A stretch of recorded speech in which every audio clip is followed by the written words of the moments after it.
Hey, John. Yeah. Did you know that anytime you clean something, you're just making something else dirty? It's like a never-ending cycle of dirt transfer. Huh. Oh, Oh. hi. Hi. Welcome to another episode of a Starter and a Chaser podcast. I am Jon Passow. I'm Eric Chmielewski, a.k.a. Chem, filling in today for Joe Clarke. Now, Chem, tell the fine people out there what we're going to be reviewing today. Today, we are going to be reviewing Southern Tier Brewing Company's Two Xmas. Two Xmas. And this is for, of course, since it's Christmas time, we've got to do a Christmas beer. Yummy, yummy, yummy. That's his excited look. Now, Southern Tier Brewing Company, for those that don't know, started up in Lakewood, New York back in 2002.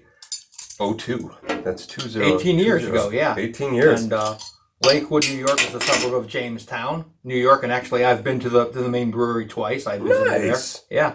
They also started their own distillery back in 2016, and we reviewed one of their distilled beverages in their Southern Teen Pumpkin, which you can see next to Uncle Lou there. My, Uncle Lou's looking pretty festive, isn't he? Yeah. Now, they also have a tap room here in Cleveland, which they started back in 2018. Which you and I have visited. Many times. A little too many times, perhaps, but I'm not going to pass judgment. Now, this is based kind of roughly off of a Swedish glögg. What's the Swedish glögg? I don't know what that is. Yeah. I'm glad you asked, Chem. So Swedish glögg, and there's like Norwegian glöggs, and it's like a relative of glühwein. It's basically a spiced alcoholic beverage served during Christmas time. Okay. A lot of times they'll take like wine and put it in a crock pot and put figs and spices in there and serve it warm. Now this one is a beer, of course. It's 8% ABV and 40 IBUs, and they spice it with kind of those traditional spices that you see in glöggs. It's fig, orange peel, ginger root, cardamom, cinnamon, and cloves. All right. So this is, we'll Sounds see like how Christmas it's, in a glass. pretty much, see how well it's balanced with the malts and everything. All right. What do you think about the smell? The color looks beautiful, color, yeah. though. Wow. Nice, deep amber. I would say Yeah. almost ruby on that. Yeah. Some ruby highlights when you hold up to the light. Yeah. Beautiful. Now get your nose nice, in just that. slightly off-white head there. I like that. Sounds a little thick. Big spice aromas right up front. The cinnamon, the clove, the ginger, kind of like allspice aroma, but yeah, just boom, right there. Yeah, the forefront with spices, okay.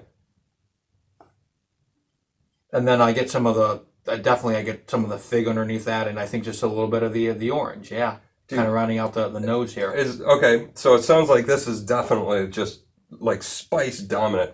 Are you getting any hops or any beer underneath there, or is it just like nothing but spices? Caramel malts, bready malt note, yeah.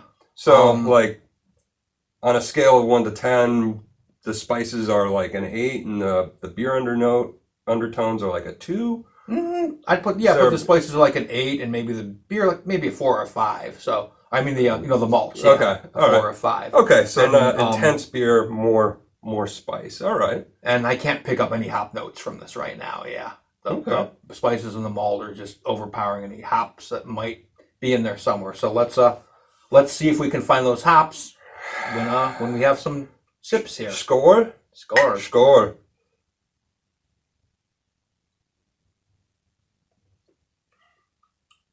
I do get some hop bitterness, like right up front, but also I'm getting like definitely clove. This has got a lot of clove, and there's almost a nutmeg kind of note to the spices without actually having nutmeg. I'm gonna go for a second. Yeah. I get more malts up front in the flavor profile than I did from the smell. It's got the bready malts, some caramel sweetness right there. I got that on the second sip. Okay, yeah. Yeah. But that segues into the spices almost immediately. It's like it's a smooth transition from the malt into the spice notes.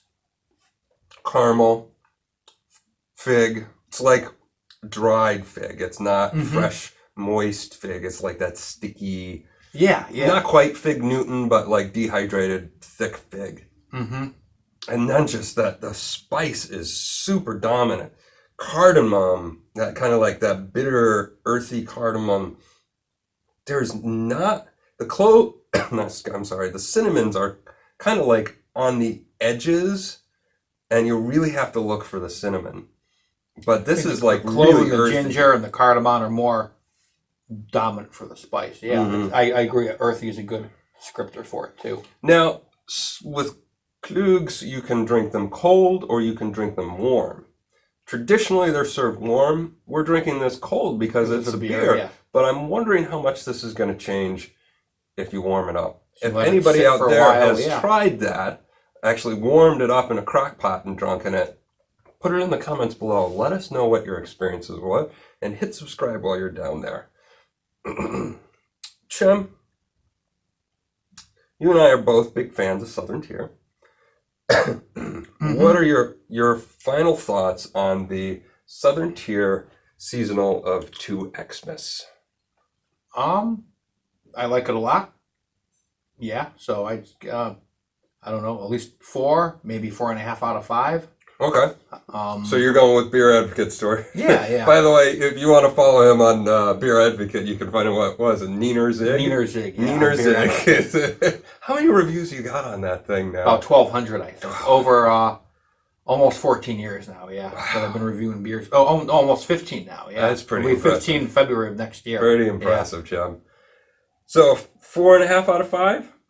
I'd say so. Okay, I'm not going to put a rating on this because I don't do the Beer Advocate thing, but I'm going to say this is actually, for me, it tastes a bit out of balance for me. I feel that's like... what I agree. That's what keeps it from being a 5 out of 5. Okay. What do you feel is out of balance about it? It is way too spice dominated. I mean, this is like, the spices go up to 11. Yeah. On this one, it's not 10 or they 1. kind of dominate everything. It's not else. 1 louder. It's 11 for me. Yeah. And it really just dominates, especially with the bitter kind of clove and cardamom that are coming in, the earthy notes. It doesn't really allow the fig to truly shine, nor the caramel malts to really shine. I mean, I just feel really like spice dominated. It's really out of balance. And the aroma with the and spice. I could see that. I could do a pint of this around Christmas time, but I feel like after that, I'd have a hard time. That being said, warmed up, it might be a completely What do you think of the different hops story, on this? The hops, I'm having a hard time pulling the hops and distinguishing them from the spice note, because the spices are just truly dominating my palate on this. Because we both agree there's a bit of an earthy note, which can also be a hop characteristic in many beers. Lots of hop varieties have an earthy quality to them. Absolutely. And that's why I'm saying I'm having a hard time distinguishing whether that's hop or whether that's spice. Okay, yeah. On there. So the lines are kind of blurred, yeah. I would say it's a bit of a miss for my palate, but I would still do a pint of it. I'm going to right now for sure. For this time of year, it's definitely an appropriate beverage for this time of year. Yeah. Careful, man. There's a beverage here. So, if you agree with me, if you're on Team Jon, put hashtag Team Jon. If you're Team Chem, put hashtag Team CHM. Chem. I don't know if we're on opposite sides. I mean, I agree with your critiques. I think are pretty spot on. I would share them. Okay. But I think you're scoring it higher than I would score. A little bit, okay, yeah. So. But it definitely, I agree that overpowering spice keeps it from being, so I'll give it a 4 out of 5. Yeah, let's do that. Okay, all right, 4 out of 5. Yeah. Upon retrospect, you're adjusting. Unbalanced, yeah. Okay, all right, well, there you have it, our review of Southern Tier Brewing Company's 2 Xmas. I hope you guys enjoyed it. I hope you have a wonderful, wonderful holiday season. Happy Festivus. Happy Festivus. Merry Toyotathon. And whatever you celebrate, may it be a good one. Score.